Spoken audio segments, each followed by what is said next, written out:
नमस्कार दोस्तों, स्वागत है आपका हमारे YouTube चैनल जीके ट्रैकर पे।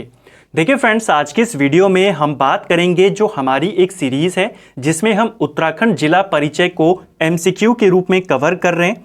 इस सीरीज़ में हम उत्तराखंड के सभी जनपदों को MCQ के रूप में कवर करते हैं। अभी तक हम उत्तराखंड के 4 जिलों को कवर कर चुके हैं।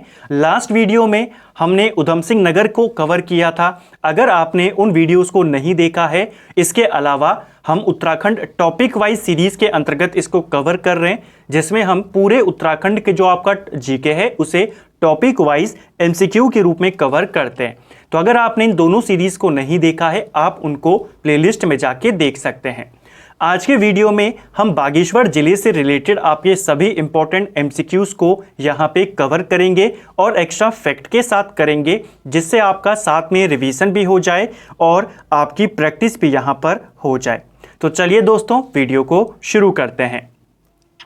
आज का हमारा पहला प्रश्न है, बागेश्वर जनपद की स्थापना कब हुई थी? देखिए, बागेश्वर जिला 1997 में बनाया गया था। इसे अल्मोड़ा से अलग किया गया था। बागेश्वर पहले अल्मोड़ा में एक तहसील थी, इसे 1997 में अल्मोड़ा जिले से अलग कर दिया गया था।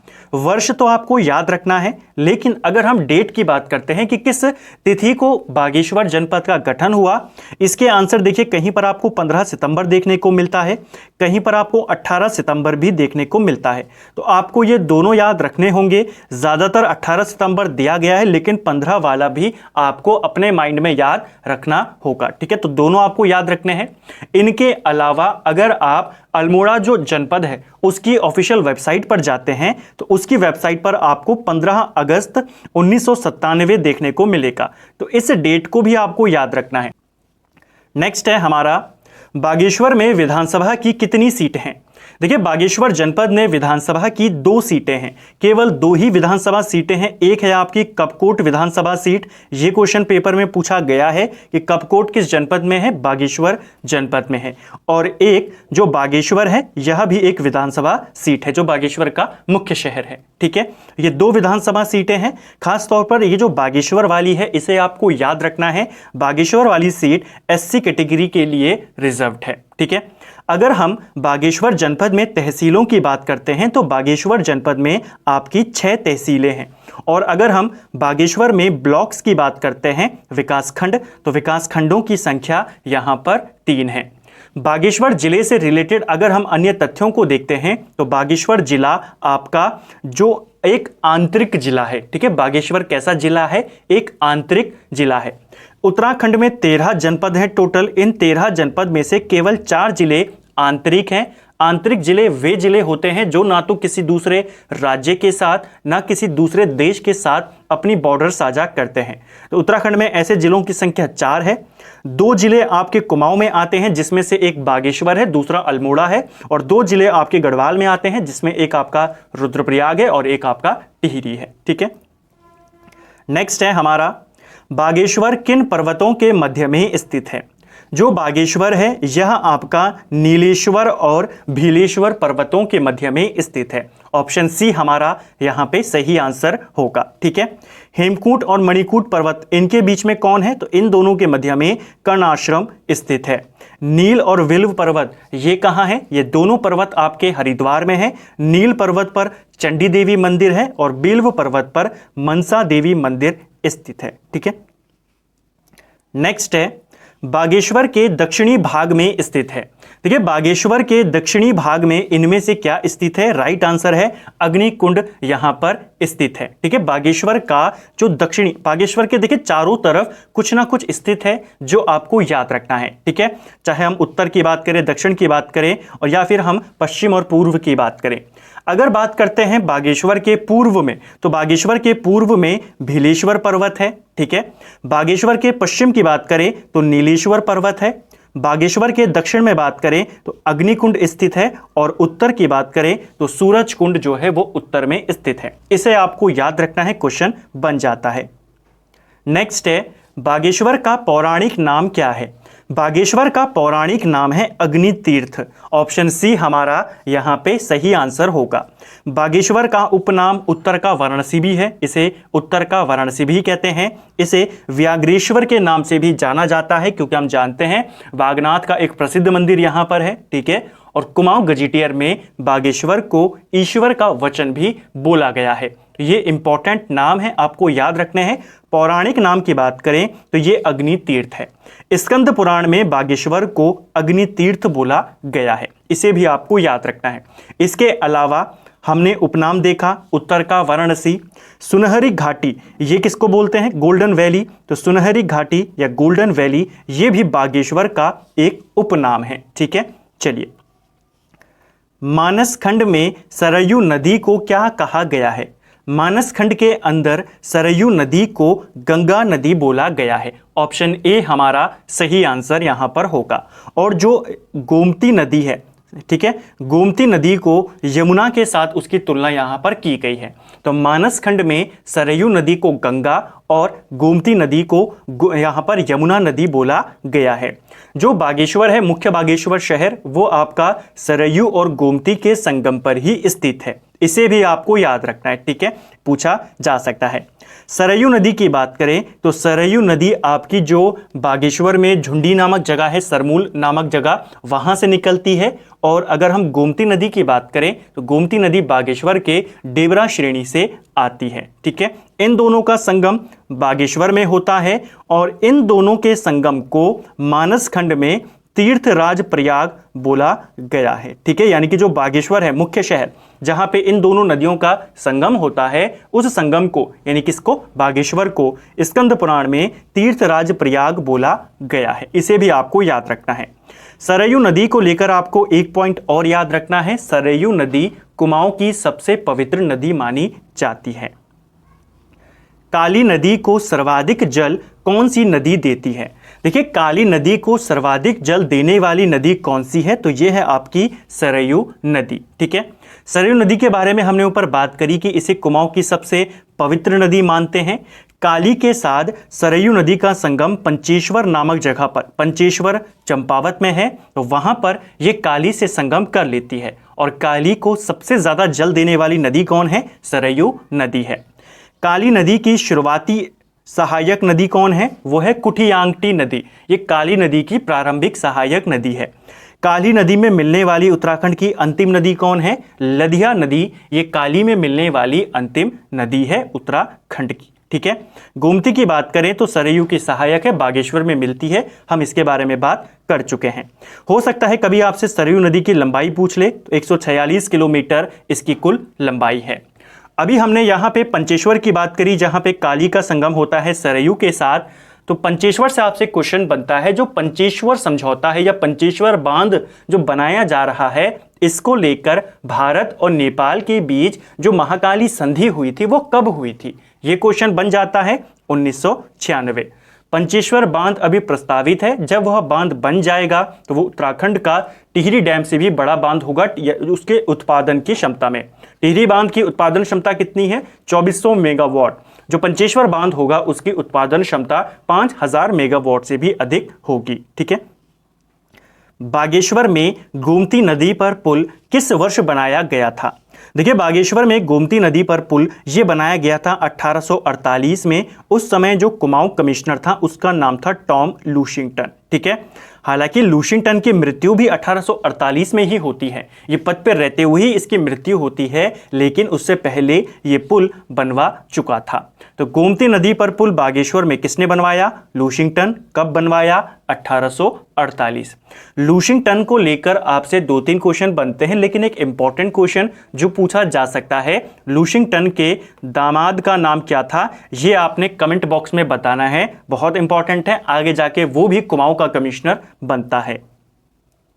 नेक्स्ट है हमारा, कौसानी किस पहाड़ी पर स्थित है? देखिए, कौसानी जो है यह आपके पिंगनाथ पहाड़ियों पर स्थित है, इसे आपको याद रखना है। कौसानी कौन कौन सी नदियों के मध्य में स्थित है? तो कौसानी आपका कोसी नदी और गरुड़ गंगा इन दोनों के मध्य में स्थित है, ऐसा आपको याद रखना है, ठीक है। तो कौसानी किन दोनों के मध्य में है? कोसी और गरुड़ गंगा के मध्य में स्थित है। जो कौशिक मुनि थे उनकी ये तपस्थली है, इसीलिए इसका नाम कौसानी पड़ा। इसके अन्य नाम क्या हैं? तो कौसानी को उत्तराखंड का दार्जिलिंग बोला जाता है, इसे भी आपको याद रखना है। उत्तराखंड का दार्जिलिंग किसको बोलते हैं? कौसानी को बोलते हैं, ठीक है। इनके अलावा कौसानी को कुमाऊं का गहना भी बोला जाता है, ठीक है। कुमाऊं का गहना किसको कहते हैं? कौसानी को कहते हैं। कौसानी को महात्मा गांधी ने, जैसा जानते हैं कि भारत का स्विट्जरलैंड कहा था।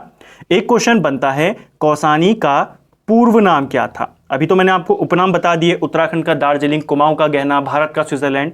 इसका पूर्व नाम है बलना, ठीक है। तो कौसानी का पूर्व नाम क्या है? बलना इसका पुराना नाम है, ठीक है, बलना। इसको आपको याद रखना है, पूछा जा सकता है, ठीक है।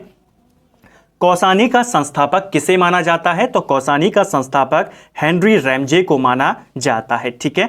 कौसानी से रिलेटेड आपसे 2-3 बातें और आती हैं। जो पहले हिंदी के ज्ञानपीठ पुरस्कार विजेता हैं सुमित्रा नंदन पंत, उनका जन्म भी कौसानी में ही हुआ था। 1900 में उनका जन्म यहां पर हुआ था, उनको भी आपको यहां पे याद रखना है। महात्मा गांधी ने भगवत गीता पर अपनी प्रसिद्ध भूमिका अनाशक्ति योग कहां पर लिखी थी? देखिए, महात्मा गांधी ने भगवत गीता की भूमिका पर अपनी जो उनकी फेमस किताब है अनाशक्ति योग, जो ये इन्होंने टीका लिखा था, इसे कहां पर लिखा था? कौसानी में ही लिखा था। महात्मा गांधी 1929 में कौसानी आते हैं। 12 दिन वो यहाँ पर निवास करते हैं। इसे यंग इंडिया के एक लेख में भारत का स्विट्जरलैंड कहते हैं और यहीं पर वो अनाशक्ति योग की रचना भी करते हैं। इसे भी आपको याद करना है, ठीक है। निम्नलिखित में से अनाशक्ति आश्रम किस जिले में स्थित है? देखिए, महात्मा गांधी ने जहां पर अनाशक्ति योग की रचना करी, उसी आश्रम को अनाशक्ति आश्रम के नाम से जाना जाता है। तो उसी से आपको याद रखना है कि यह कहां होगा? आपके बागेश्वर जिले में होगा। गांधी जी ने किसे बागेश्वर का गांधी कहा था? तो बागेश्वर का गांधी किसे कहा जाता है? ये कहा जाता है दुर्गा प्रसाद शाह को। इनका नाम आपको याद रखना है। महात्मा गांधी ने इनको बागेश्वर का गांधी कहा था, पूछा जा सकता है। मोहन सिंह मेहता की बात करें तो मोहन सिंह मेहता जेल जाने वाले प्रथम व्यक्ति थे उत्तराखंड से, ठीक है। बागेश्वर से इनका संबंध था और बागेश्वर में ही जो कत्यूर घाटी है वहां पर इन्होंने जो कुमाऊं परिषद है उसकी शाखा स्थापित करी थी। क्वेश्चन बन जाता है। प्रयागदत्त पंत की बात करें तो इन्होंने उत्तराखंड के अंदर गांधीवादी आंदोलन चलाया था, ठीक है। तो इनको भी आपको याद रखना है। प्रयागदत्त पंत का संबंध पिथौरागढ़ से है, ठीक है। कौसानी में लक्ष्मी आश्रम की स्थापना कब की गई थी? देखिए, इस प्रश्न के भी आपको 2 से 3 उत्तर देखने को मिलते हैं, तो वो आपको याद करने होंगे। ज्यादातर जो इसका आंसर दिया जाता है वो 1941 ही दिया जाता है। कहां पर, किस सोर्स में इसका क्या आंसर है वो मैं आपको बताते हुए चलता हूं। देखिए, कहीं पर यह बताया गया है कि लक्ष्मी आश्रम की स्थापना 1941 में हुई और मैक्सिमम आपको यही मिलेगा, तो पहला रेफरेंस आपको यही देना है। अगर हम अन्य आंसर की बात करें या जो अन्य बातें इसके बारे में बोली जाती हैं, कहा जाता है कि 1941 में तो जो इसकी संस्थापक हैं कैथरीन हाइलमन, जिनका वैसा नाम क्या था? सरला बहन। तो 1941 में सरला बहन उत्तराखंड आती है, कौसानी में आती हैं और 1948 में वो लक्ष्मी आश्रम की स्थापना करती हैं। ये भी आपको याद रखना है, ऐसा बोला जाता है, लेकिन पहला रेफरेंस 41 को आपको देना है। जो यशवंत सिंह कटोच हैं उनकी बुक में बताया गया है कि लक्ष्मी आश्रम 1946 में खोला गया था। तो इसको भी आपको याद रखना है, पूछा जा सकता है, ठीक है। एक और क्वेश्चन आपका बनता है लक्ष्मी आश्रम से जुड़ा हुआ कि वो कौन सी 2 बहनें थी जो लक्ष्मी आश्रम से जुड़ी हुई थी और उन्होंने सर्वोदय का प्रचार प्रसार किया था। तो उनका नाम था कमला और बसंती, ठीक है। ये दोनों जुड़वा बहनें थी, यानी कि सगी बहनें थी और ये दोनों लक्ष्मी आश्रम से जुड़ी थी और दोनों सर्वोदय का प्रचार प्रसार करती थी। नेक्स्ट है हमारा पिनाकेश्वर महादेव मंदिर कहाँ स्थित है? तो पिनाकेश्वर महादेव मंदिर आपके कौसानी में स्थित है। नेक्स्ट है हमारा कौन सा दर्रा बागेश्वर को पिथौरागढ़ से अलग करता है? देखिए, बागेश्वर और पिथौरागढ़ के बीच में कौन सा दर्रा स्थित है? तो यह है आपका ट्रेल दर्रा। ट्रेल दर्रे की खोज विलियम ट्रेल ने करी थी, 1830 में करी थी। और इस खोज में किसने इसकी मदद करी थी? तो मलक सिंह बूढ़ा करके एक व्यक्ति था, जिसकी मदद से विलियम ट्रेल ने 1830 में इस दर्रे को खोजा था, ठीक है। निम्न में से किस जनपद में पिंडारी ग्लेशियर नहीं फैला है? देखिए, पिंडारी ग्लेशियर उत्तराखंड का दूसरा सबसे बड़ा ग्लेशियर है। ठीक है, पहला कौन है? तो पहला है आपका गंगोत्री ग्लेशियर, ये पहला सबसे बड़ा है।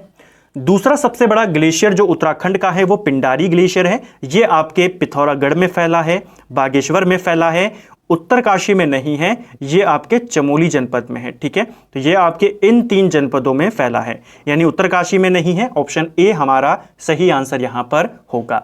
पिंडारी ग्लेशियर मुख्यतः बागेश्वर में ही माना जाता है और यहीं से जो पिंडारी नदी है वो निकलती है, ये भी आपको याद रखना है। पिंडारी नदी की एक प्रमुख सहायक नदी भी है आटागाड़, उसे भी आपको याद रखना है। ठीक है, निम्न में से कौन सा ग्लेशियर बागेश्वर में नहीं है?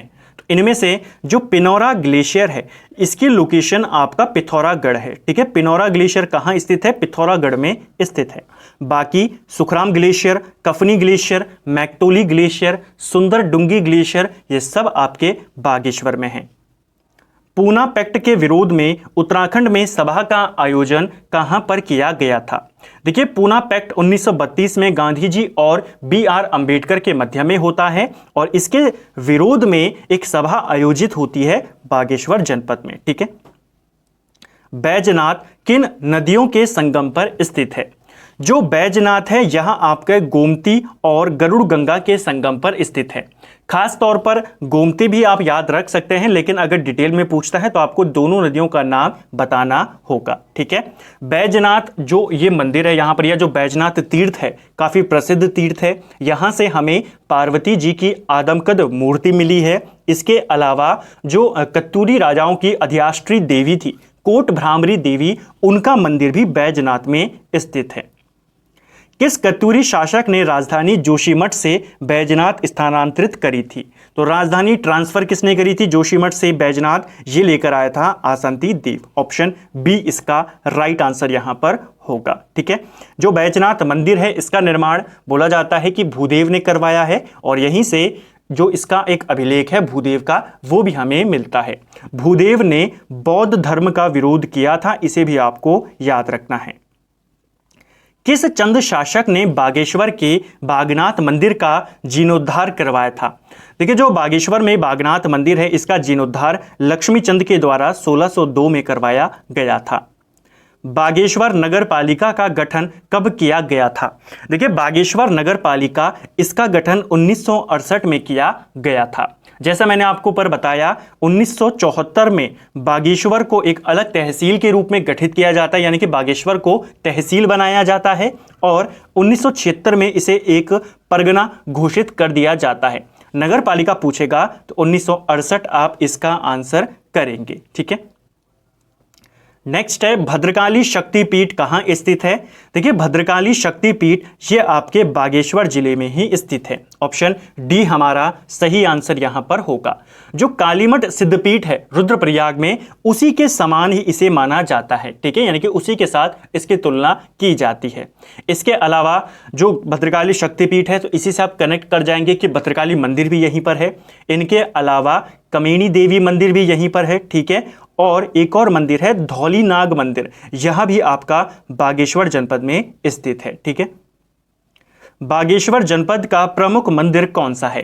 देखिए, इनमें से आपने बताना है कौन सा मंदिर बागेश्वर जिले में स्थित है। देखिए, अनसुया देवी मंदिर आप जानते हैं, यह मंदिर चमोली जनपद में है। ठीक है, जो हाटकालिका देवी मंदिर है ये आप जानते हैं ये पिथौरागढ़ में है। टपकेश्वर मंदिर ये जानते हैं आपकी यह मंदिर देहरादून में है। तो बचा कौन सा? चंद्रिका मंदिर बागेश्वर का एक बहुत ही प्रसिद्ध मंदिर है। तो ऑप्शन बी इसका राइट आंसर होगा।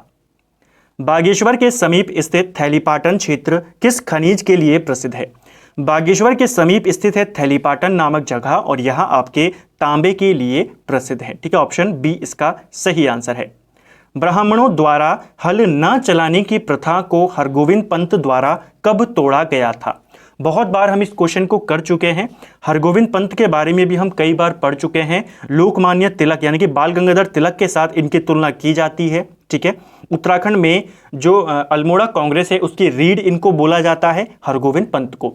उत्तराखंड में पहले एक प्रथा थी कि ब्राह्मणों के द्वारा हल नहीं चलाया जाता था। इस प्रथा को हरगोविंद पंत ने हल चलाकर तोड़ा था 1928 में, और यह हल उन्होंने बागेश्वर में ही चलाया था। ठीक है, तो कहां पर तोड़ा था? बागेश्वर में 1928 में। जब भारत छोड़ो आंदोलन चलाया गया 1942 में, तो अल्मोड़ा से सबसे पहले जिस व्यक्ति को नजरबंद किया गया उनका नाम था हरगोविंद पंत। ठीक है, अल्मोड़ा कांग्रेस की रीढ़ इनको बोला जाता है। अल्मोड़ा के चितई गांव में इनका जन्म हुआ था 1885 में। सास बहू नामक खेत किस जनपद में स्थित है? देखिए, सास बहू नाम का ये जो खेत है यह आपके बागेश्वर जिले में स्थित है। और सास बहू नदियां कहां पर हैं? हमने कल की वीडियो में भी देखा था। सास बहू नदियां आपके देवप्रयाग में मिलती हैं, यानी टिहरी में मिलती हैं। अलकनंदा और भागीरथी को सास बहू नदियां बोला जाता है, वो टिहरी में है, और सास बहू खेत ये आपके बागेश्वर में है। निम्न में से कौन सा मेला बागेश्वर में लगता है? तो इनमें से जो आपका पुष्कर नाग मेला है यह बागेश्वर जनपद में लगता है। अगर हम लड़ीधुरा मेला की बात करें तो यह मेला चंपावत में लगता है। मानेश्वर मेला की बात करें तो यह मेला भी चंपावत में लगता है। तिमुड़ा मेला, यह मेला आपके जोशीमठ में लगता है। एक ही बचा पुष्कर नाग मेला, ये चंपावत, ये आपके बागेश्वर में लगता है। ठीक है, चलिए। कुमाऊं में किस नदी की घाटी को धान का कटोरा कहा जाता है? तो कौन सी नदी घाटी है जिसे धान का कटोरा कहते हैं? ये कहा जाता है कोसी नदी को। जब हमने अल्मोड़ा जनपद कवर किया था वहां पर भी मैंने आपको इसके बारे में बताया कि जो अल्मोड़ा में सोमेश्वर घाटी है, इस घाटी को धान का कटोरा बोला जाता है। जो ये सोमेश्वर घाटी है ये कोसी नदी के ही तट पर है, इसीलिए कोसी नदी की घाटी भी आपको पूछा जाता है। तो एक ही बात है वो। ठीक है, अगर हम कोसी नदी की बात करते हैं, कोसी नदी बागेश्वर के धार पानीधार नामक जगह से आती है और 168 किलोमीटर ये उत्तराखंड में बहती है। जो उधम सिंह नगर में एक जगह है सुल्तानपुर। ठीक है, सुल्तानपुर से कोसी नदी उत्तराखंड से बाहर चली जाती है और फिर यूपी में जाके ये रामगंगा में मिल जाती है। ठीक है, कोसी नदी की और बात करें तो कोसी नदी को पुराणों में कौशिकी नदी बोला गया है। इसे भी आपको याद रखना है। इसकी कुल लंबाई 168 किलोमीटर है उत्तराखंड में। निम्न में से कौन सा ताल बागेश्वर में स्थित है?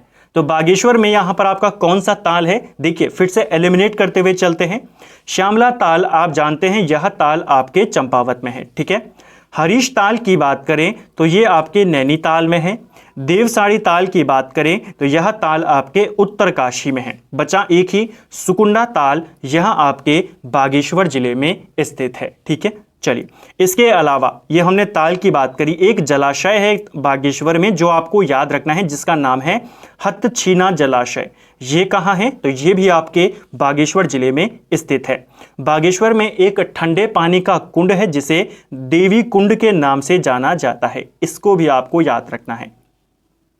नेक्स्ट है और आज का हमारा अंतिम प्रश्न है, राज्य में सर्वाधिक ग्रामीण जनसंख्या वाला जनपद कौन सा है?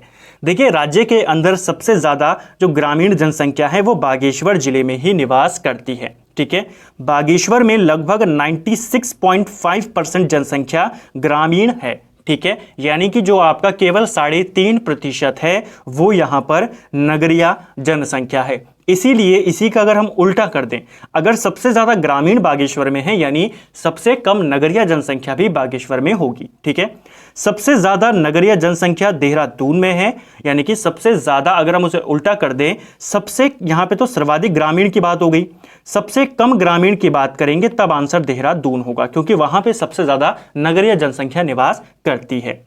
तो फ्रेंड्स, ये था हमारा उत्तराखंड जिला परिचय हम देख रहे थे और आज के वीडियो में बागेश्वर से जुड़े हुए प्रश्नों को हमने यहां पर देखा। उम्मीद करता हूं वीडियो आपको पसंद आया होगा। अगर आपको ये वीडियो पसंद आया है तो वीडियो को लाइक करें। अगर आप चैनल पे नए आए हैं, चैनल को सब्सक्राइब करें, अपने दोस्तों के साथ शेयर करें। वीडियो आपको कैसा लगा कमेंट बॉक्स में ज़रूर बताएं। इसके अलावा आपका कितना स्कोर यहाँ पे रहा वो भी आप हमें कमेंट बॉक्स में ज़रूर बताएं। Thank you friends.